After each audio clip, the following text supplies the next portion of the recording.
Welcome to steno dictation. Dictation 5 second बाद शुरू होगा।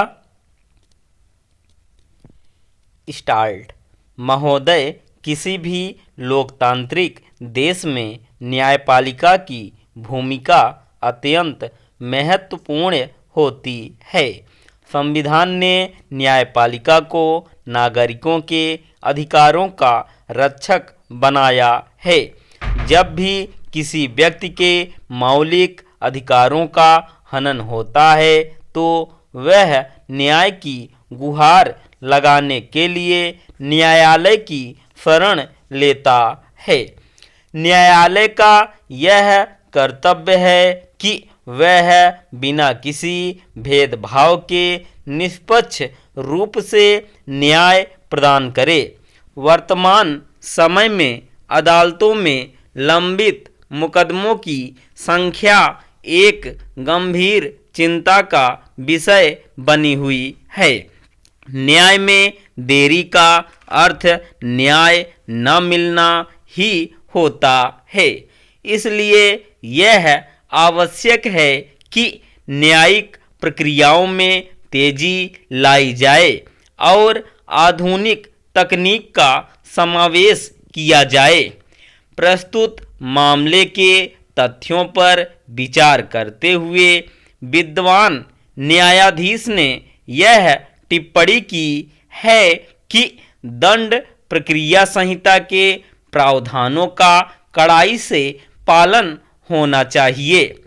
याचिकाकर्ता के अधिवक्ता ने तर्क दिया है कि पुलिस द्वारा की गई जांच निष्पक्ष नहीं थी और साक्ष्यों के साथ छेड़छाड़ की गई है। इसके विपरीत अभियोजन पक्ष का कहना है कि आरोपी के विरुद्ध पर्याप्त मौखिक और दस्तावेजी साक्ष्य मौजूद हैं।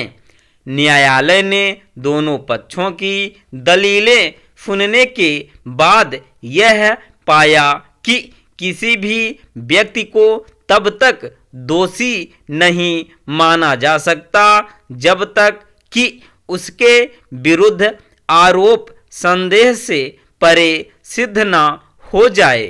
कानून का यह स्थापित सिद्धांत है कि 100 गुनहगार भले ही छूट जाएं, लेकिन एक निर्दोष को सजा नहीं मिलनी चाहिए। आज के डिजिटल युग में ई कोर्ट और वर्चुअल सुनवाई ने न्याय प्रणाली को एक नई दिशा दी है। अब गवाहों के बयान वीडियो कॉन्फ्रेंसिंग के माध्यम से दर्ज किए जा रहे हैं, जिससे समय और धन दोनों की बचत हो रही है। हालांकि ग्रामीण क्षेत्रों में इंटरनेट की कमी एक बड़ी चुनौती है। सरकार और न्यायपालिका को मिलकर इस बुनियादी ढांचे को मजबूत करना होगा। साथ ही अधिवक्ताओं और न्यायालय के कर्मचारियों को भी नई तकनीक के प्रति जागरूक और प्रशिक्षित करने की आवश्यकता है। अंत में यह कहना प्रासंगिक होगा कि समाज में शांति और व्यवस्था बनाए रखने के लिए कानून का शासन अनिवार्य है। जब आम आदमी का भरोसा न्यायपालिका पर बना रहता है तभी लोकतंत्र मजबूत होता है। विचाराधीन कैदियों की स्थिति पर भी गंभीरता से विचार करने की आवश्यकता है।